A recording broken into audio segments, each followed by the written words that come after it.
कि बिहार बोर्ड परीक्षा में अगर आपको भी 90% मार्क्स लाना है तो आपको भी कॉपी लिखना होगा टॉपर्स की तरह। तो आज की वीडियो में हम जानेंगे टॉपर्स की कॉपी कैसी होती है और इस कॉपी में क्या खासियत होती है जिन्हें 90% 95% मार्क्स मिलता है। तो बिल्कुल टॉपर्स की कॉपी आपको दिखाने जा रहे हैं। अगर आप भी इस तरीके से कॉपी लिखते हैं तो बिल्कुल आपको भी 90% मार्क्स बिल्कुल मिलेगा, क्योंकि बिहार बोर्ड में कॉपी लिखने का कुछ राज है जो अगर राज को आप जान जाते हैं तो आपको भी भर भर के मार्क्स मिलते हैं। तो पूरी वीडियो ध्यान से देखिए। इस वीडियो को देखने के बाद आप भी जान जाएंगे वो राज कि आखिर बिहार बोर्ड में नंबर पाने का वो छुपा हुआ राज कौन सा है जिससे आप भी बिहार बोर्ड के टॉपर बन सकते हैं। आप भी 95% और 90% मार्क्स पा सकते हैं। तो पूरी वीडियो बिल्कुल ध्यान से देखिएगा और अपने दोस्तों के साथ फटाफट शेयर कर दीजिए। बिहार बोर्ड की बात करें तो बिहार बोर्ड में नंबर पाने के लिए कॉपी जो है बहुत ज़्यादा इंपॉर्टेंट होता है। वहीं पे आपका क्लियर हो जाता है कि आपको बिहार बोर्ड कॉपी में कितने नंबर देने जा रही है।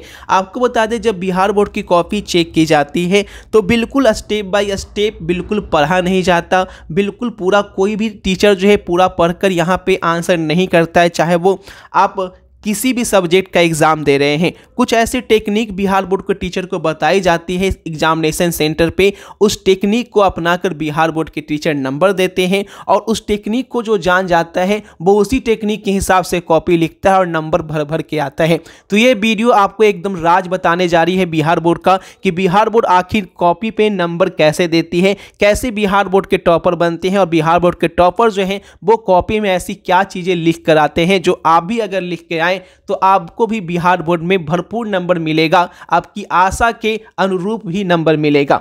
अब यहाँ पे देख लेते हैं, चाहे आप साइंस के स्टूडेंट हैं, आर्ट्स के स्टूडेंट हैं या कॉमर्स के स्टूडेंट हैं, सभी ये टेक्निक को अपनाकर बिहार बोर्ड में ज़बरदस्त नंबर प्राप्त कर सकते हैं। सबसे पहले टेक्निक आपको बता दें तो यहाँ पे 3 से 4 ऐसी टेक्निक है जिसे अपनाकर आप बिहार बोर्ड में ज़बरदस्त बम्पर नंबर प्राप्त कर सकते हैं। पहली टेक्निक आपको बता दें, जब भी आप कॉपी का आंसर करें, जैसे कि टॉपर की कॉपी यहाँ पे आप देख रहे हैं, जब भी आंसर करें तो यहाँ पे देख सकते हैं कि एक आंसर के बीच इंग्लिश का खास करके 2 से 3 लाइन की गैपिंग यहाँ पे देख सकते हैं कि हर क्वेश्चन के आंसर के बाद 2 से 3 लाइन की गैपिंग जो है वो दिख रही है। इससे आपकी जो लिखावट है क्लियर दिखती है, बहुत ज़्यादा भरा भरा नहीं लगता है, क्योंकि एग्जामिनर आपका क्वेश्चन नंबर देखकर आंसर मिलाता है और इससे क्या होता है किस क्वेश्चन नंबर का आंसर कहां पे है उसे देखने में आसानी होती है। लेकिन बहुत सारे छात्र जो है एक लाइन छोड़ते हैं और कुछ ऐसे छात्र जो है एक लाइन भी नहीं छोड़ते हैं, जिससे कॉपी भरा भरा सा लगता है और एग्जामिनर को देखने में दिक्कत होती है कि कितना नंबर क्वेश्चन का आंसर कितना नंबर में है। क्योंकि जरूरी नहीं कि आप कंटिन्यू वे में आप आंसर करें, आपको जो पहले आता है पहले वो आंसर आप करते हैं। तो इस तरीके से पहला टेक्निक ये है कि जब भी आप आंसर करें तो कम से कम 2 से 3 लाइन का मार्जिन जरूर छोड़ दें, एक आंसर के बाद 2 से 3 लाइन जरूर छोड़ दें। ठीक है, पहली टेक्निक ये आपको सर्वप्रथम अपनानी है। दूसरी टेक्निक जो सभी बच्चे करते हैं लेकिन कुछ अलग तरीके से करते हैं, जो पैराग्राफ जो आप छोड़ते हैं, तो पैराग्राफ छोड़ने में आपको ध्यान ये रखना है कि जब भी आप पैराग्राफ छोड़ें तो उस पैराग्राफ को एक थोड़ा सा ज़्यादा करके छोड़े। ठीक है, ताकि एग्जामिनर को बहुत अच्छा लगे कॉपी देखने में, कॉपी भरा भरा सा नहीं लगे। ऐसा नहीं लगना चाहिए कॉपी बहुत ज़्यादा भरा हुआ है, बहुत ज़्यादा कचर वचर फैला हुआ है, ऐसा नहीं होना चाहिए। कॉपी एकदम साफ सुथरी दिखनी चाहिए। इसे देख सकते हैं यहाँ पे एक मैथ की कॉपी आपके सामने है, तो अगर आपको क्रॉस करना रहे तो बिल्कुल हल्के पेन से कट कर दीजिए। हल्के पेन से कट कर देने से एग्जामिनर समझ जाता है कि यहाँ पे आपने क्रॉस किया है। बहुत सारे बच्चे क्या करते हैं, पूरा उसे रगड़ देते हैं कि यहाँ पे एकदम है ना ड्राइंग कर देनी है, पेंटिंग कर देनी है, तो वैसा भी नहीं करना है। यहाँ पे भी 2 गलती आप कर देते हैं जिस वजह से कॉपी देखने में खराब लगती है। मैथ की कॉपी में खासकर एक और चीज आपको ध्यान में देनी है। देखिए, मैथ वाली जो आपकी कॉपी यहाँ पे दिख रही है, यहाँ पे देख रहे हैं हर पॉइंट के बाद एक लाइन छोड़ा गया है। जो भी आपका मेन पॉइंट है, हर मेन पॉइंट के बाद आप एक लाइन छोड़े। ज्ञात करना है उत्पत्ति, ठीक है, क्या प्रूफ करना है, ठीक है, सॉल्यूशन के बीच एक लाइन छोड़े। इस तरीके से आपकी कॉपी जो है आपकी दिखनी चाहिए। ठीक है, ये पूरा स्टेप अगर ये पूरी वीडियो ध्यान से देख रहे हैं तो उम्मीद रखिए बहुत जबरदस्त मार्क्स आपको मिल जाएगा। यहाँ पे जैसे कि देखिए, यहाँ पे हिंदी कॉपी यहाँ पे देख रहे हैं तो प्रश्न संख्या 2 नीचे उत्तर लिखा गया है। प्रश्न संख्या 3 नीचे उत्तर लिखा गया है।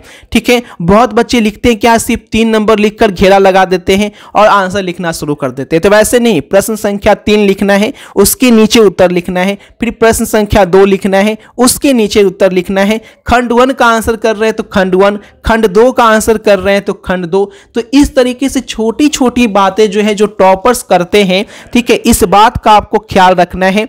बहुत सारे बच्चे जो है, अगर आपकी राइटिंग आपको देख लेनी है, अगर आपकी राइटिंग ब्लैक पेन में ज़्यादा अच्छी लग रही है तो आप ब्लैक पेन का यूज करें, अगर आपकी राइटिंग ब्लू पेन में अच्छी लगती है तो ब्लू पेन का यूज करें। ब्लैक या ब्लू किसी पेन का यूज कर सकते हैं, अगर आप चाहें तो 2 पेन का भी यूज कर सकते हैं। ठीक है, खास करके साइंस के स्टूडेंट, अगर कोई मेन पॉइंट है तो आप मेन पॉइंट को दर्शाने के लिए डबल पेन का भी यूज कर सकते हैं, जिससे आपको 10% बोनस मार्क्स मिल जाता है कॉपी लिखने के टाइम में। ये 10% बोनस मार्क्स क्या होता है, अलग से नहीं मिलता है। जैसे कि आपको पता है कि सब्जेक्टिव का अगर आप आंसर दे रहे हैं तो 5 नंबर का क्वेश्चन है तो 3 से 4 नंबर ही ऑब्वियसली सभी को मिलता है, लेकिन अगर आपके लिखने का तरीका सही होता है तो फुल मार्क्स मिल जाते हैं। तो सब्जेक्टिव में फुल मार्क्स मिल जाने का मतलब ही है कि आपको 90 to 95% मार्क्स लाने से कोई नहीं रोक सकता, और टॉपर वही बनता है जिसका सब्जेक्टिव में फुल मार्क्स मिल जाता है, क्योंकि ऑब्जेक्टिव में तो आप जितना बनाते हैं उतना आपको मिल ही जाता है, लेकिन टॉपर ये डिसाइड करता है कि सब्जेक्टिव का कॉपी में कितने नंबर मिले। बहुत सारे बच्चे ऑब्जेक्टिव में तो बम्पर नंबर ले आते हैं, सब्जेक्टिव में वो कमी कर देते हैं। आंसर तो लिखते हैं, सही सही आंसर लिख के आते हैं, लेकिन सब्जेक्टिव में उन्हें उतना नंबर नहीं मिल पाता है। बस 2 पेन का यूज कीजिए, लेकिन रेड पेन का यूज नहीं करना है, ग्रीन पेन का यूज नहीं करना है, ब्लू या ब्लैक पेन का यूज आप कर सकते हैं। ठीक है, इसमें कोई दिक्कत वाली बात नहीं है। आप चाहें तो 1 पेन का भी यूज कर सकते हैं जिसमें आपकी राइटिंग अच्छी है। तो ये पेन वाली बात हो गई। तो 3 पॉइंट आपको मैं बता दिया, और एक पॉइंट और जान लीजिए जो कि सबसे ज्यादा जरूरी है। ठीक है, और ये चारों टेक्निक अगर आप बिहार बोर्ड के एग्जाम में अपनाते हैं तो जबरदस्त नंबर लाने से आपको कोई नहीं रोक सकता है। बात की आपको यह भी पता होना चाहिए कि बिहार बोर्ड में आखिर क्वेश्चन आते कहां से हैं, क्या पढ़ के जाएं जिससे 100% क्वेश्चन मैच कर जाए और एक भी क्वेश्चन उससे बाहर नहीं आ पाए, ताकि आपको क्वेश्चन आएगा तो ही आप लिख पाओगे। बहुत बच्चे को क्वेश्चन आता ही नहीं है और वो कंफ्यूजन में पड़ जाते हैं, पढ़े कुछ आ गया कुछ। ठीक है, तो वो लॉटरी वाली सिस्टम हो जाती है और बच्चे कंफ्यूज हो जाते हैं और वहां पे टेंशन में चले आते हैं। इस टेंशन को दूर करने के लिए अगर आप बिहार बोर्ड में 90% मार्क्स लाना चाहते हैं, यानी कि उससे बाहर आपका एक भी क्वेश्चन नहीं होगा, तो आप तीनों सब्जेक्ट यानी कि फिजिक्स, केमिस्ट्री, बायो की सब्जेक्टिव का पूरा नोट्स ले सकते हैं, जिससे बाहर एक भी क्वेश्चन नहीं टकराएगा। हिंदी और इंग्लिश मीडियम दोनों में अवेलेबल है। 3 सब्जेक्ट का आपको 1000 रुपया है और 2 सब्जेक्ट का आपको 400 रुपया है। अगर आप सभी सब्जेक्ट लेते हैं तो 1400 रुपये में आपको मिल जाता है। ये नोट्स लेने के लिए आपको असाइनमेंट है जो आप 9504510500 पे गूगल पे या फोन पे के माध्यम से पेमेंट करके इसी व्हाट्सएप नंबर पे आपको स्क्रीनशॉट भेजना है और तुरंत बाद आपको पीडीएफ मिल जाएगा। ठीक है, अगर आप चाहते हैं कि एक भी क्वेश्चन आपको बिहार बोर्ड में ना छूटे तो जरूर से जरूर ये असाइनमेंट लें, जिससे बाहर गारंटी है कि आपका कोई भी क्वेश्चन नहीं आएगा। हर साल जो है क्वेश्चन जो है बिहार बोर्ड लिमिट रहता है और वही क्वेश्चन आएगा जो इस पीडीएफ में आपको रहेगा। इसकी 100% गारंटी है। तो जरूर से इस पीडीएफ को ले, आखिरी मौका है और ये मौका निकल गया तो आप चाह कर भी कुछ नहीं कर पाओगे और बाद में आपको कुछ मिल भी नहीं पाएगा। तो वीडियो अपने दोस्तों के साथ शेयर जरूर करें। मिलते हैं आपसे नई वीडियो में नई अपडेट के साथ। Thanks for watching this video. कुछ पूछना है तो आप कमेंट सेक्शन में पूछ सकते हैं और टेलीग्राम ग्रुप का लिंक डिस्क्रिप्शन में दिया गया है, जाइए टेलीग्राम ग्रुप ज्वाइन कर लीजिए ताकि सारी क्लास की इंफॉर्मेशन भी आपको यहाँ पे मिलती रहे।